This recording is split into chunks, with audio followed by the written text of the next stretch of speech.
اس کے مہر کے لیے ایک خوان یاقوت آبدار لایا جس کا ہر دانہ وزن میں 100 مثقال سے کم نہ ہو۔ اس نے کہا مجھے مہلت دیجیے، میں اس کا جواب آپ کو دوں گا۔ پھر حضرت عیسیٰ علیہ السلام کے واپس آیا اور جو کچھ گزرا تھا بیان کیا۔ آپ نے فرمایا یہ کیا مشکل ہے، اور آپ نے ایک خوان طلب فرمایا اور اس لڑکے کو کھنڈر میں بھیجا۔ ادھر آپ نے دعا کی تو جس قدر ڈھیلے اور پتھر وہاں تھے سب کے سب یاقوت آبدار بن گئے۔ فرمایا خوان کو بھر لو اور بادشاہ کے پاس لے جاؤ۔ لڑکا جب خوان دربار میں لایا اور اس پر سے خوان پوش اٹھایا، یاقوت کی چمک سے حاضرین دربار کی آنکھیں چکا چوندھ ہو گئیں اور لڑکے کی حالت پر سب کو تعجب ہوا۔ پھر بادشاہ نے مزید امتحان کی غرض سے کہا ایک خوان تو کم ہے، میں ایسے ہی 10 خوان چاہتا ہوں اور ہر خوان میں الگ الگ قسم کے جواہرات ہوں۔ وہ لڑکا حضرت عیسیٰ علیہ السلام کے پاس آیا اور بادشاہ کی فرمائش بیان کی۔ آپ نے چند خوان منگوائے اور مختلف خوان کے جواہرات سے ان کو بھر دیا جن کو دنیا میں کبھی کسی نے نہ دیکھا تھا۔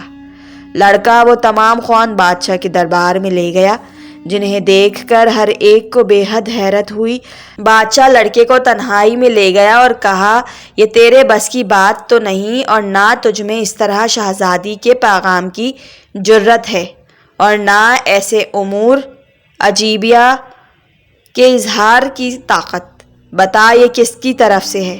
لڑکے نے تمام حالات بادشاہ سے بیان کیے تو بادشاہ نے کہا وہ سوائے حضرت عیسیٰ بن مریم کے اور کوئی نہیں ہو سکتا، جا ان کو بلا لا تاکہ میری لڑکی کو تیرے ساتھ تجویز فرمائیں۔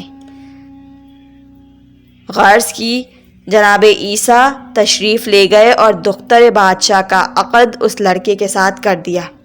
لڑکے کو نہلا دھلا کر فاخرہ لباس پہنایا گیا اور ہر طرح آراستہ کر کے بادشاہ اپنے محل میں لے گیا اور اپنی لڑکی اس کے سپرد کر دی۔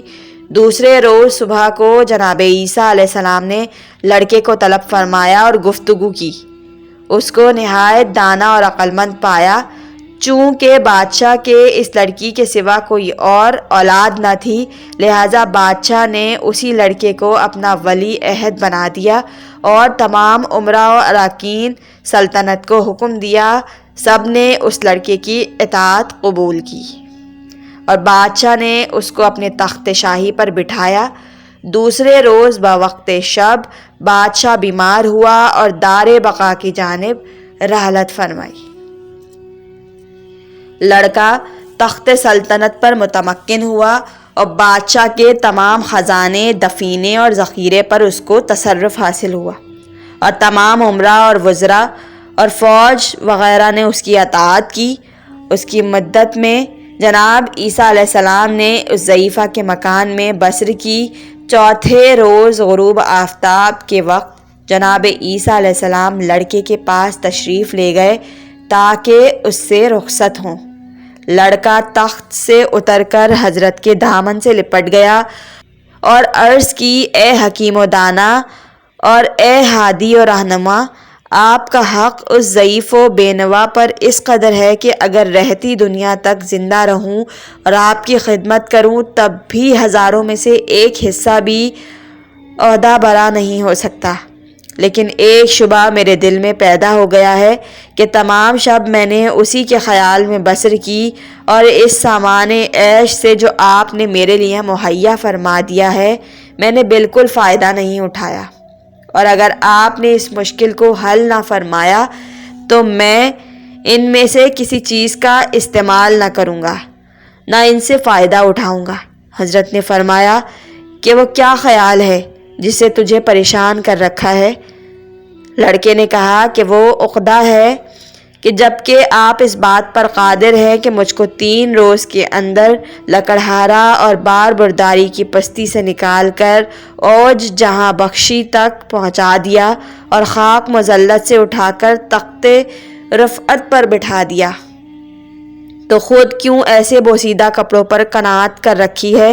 نہ کوئی خادم ہے، نہ سواری، نہ کوئی یار ہے، نہ مددگار۔